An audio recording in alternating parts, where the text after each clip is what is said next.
Bishop Philip Moger, some big news. You've been announced as the next Bishop of Plymouth by our Holy Father, Pope Francis. I'd just like to start by asking you how you felt when you received that news from the Nuncio, the Pope's representative in the UK. I was surprised. I've only been a bishop for a year and a half. I moved to the Diocese of Southwark in February 2023 and into my current home in August of that same year. So I'm really just getting the last of the pictures on the wall when I have to move again. And tell me, what will you bring to the Diocese of Plymouth? Tell us a bit about your style and your character. Well, when I believed that God was calling me to the priesthood, all I wanted to be and all I expected ever to be was a parish priest. And when I was rector of the shrine in Walsingham, I tried to bring that style of ministry to that place and to Our Lady's shrine. And I've tried to do that as an auxiliary bishop. Now, clearly the ministry is different, but that's who I am really, a parish priest. So it's the idea of pastoral care, it's building up communities, uniting people, trying as a bishop to be a focus of unity in the diocese, bringing people closer to God and to each other. Now we can tell from that accent that you're a Yorkshireman. What's it going to be like? I mean, you've, as you say, made many moves so far, in fact, but how are you going to transplant that little bit of Yorkshire into the southwest of England? Well, I don't know. That will be a work in progress, having moved from the Diocese of Leeds to East Anglia Diocese, then to Southwark, and now to Plymouth. There's not much further to go apart from the Antarctic. And a serious point, obviously the diocese has been without a Catholic bishop for a good time. Are you aware of the needs of the people to have their Catholic leader after this time?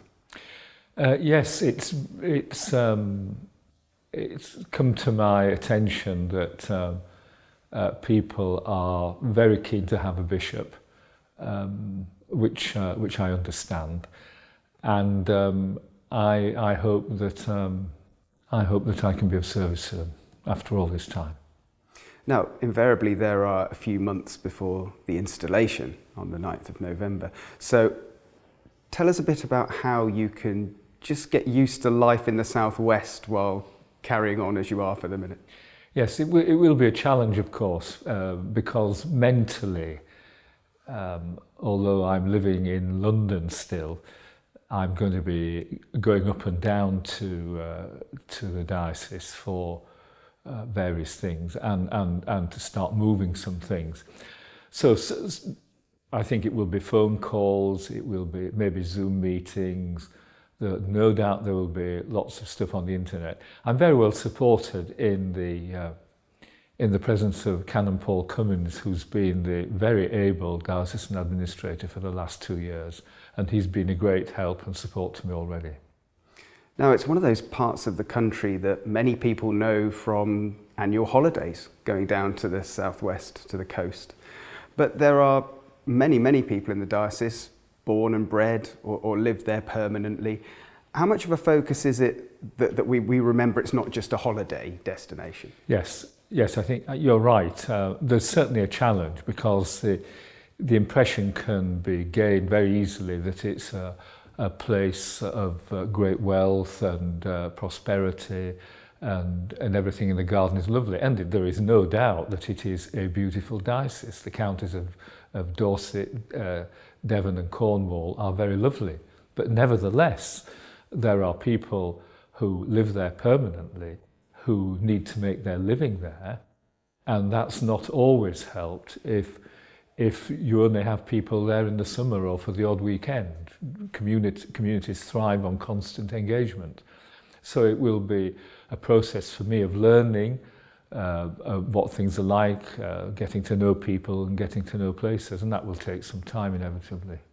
And of course, our Catholic faith has to grow, and the next generation is very important. Obviously, there are plenty of Catholic schools down in the Diocese of Plymouth.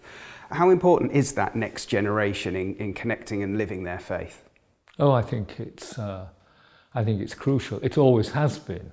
I can remember people saying back in the 60s and 70s, before the Berlin Wall came down, that in Russia the only people in churches are old people.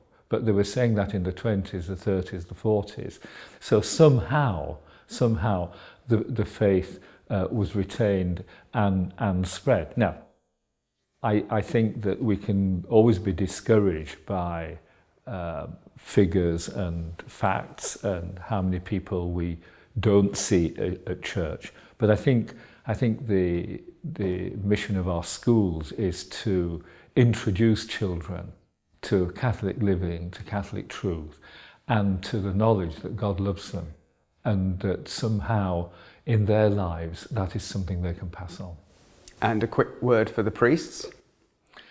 I am a priest with you, and that's the most important thing. I'm not some special being.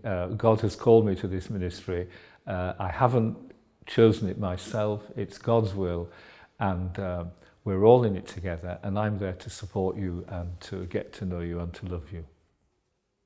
And so finally, Bishop Philip, a message for the faithful of the Diocese of Plymouth. What would you say to them? Well, I think I could do no better really than to use the words which are the theme for next year's Holy Year, that we be pilgrims of hope. There are many things both in our world and in our country, and no doubt in our own lives, that can dampen hope. But the Lord is with us. He has promised to be with us until the end of time. And so as we try to live our Catholic Christian lives and reach out to others and encourage others to come to know Jesus Christ, we have to be confident that the Lord is with us always.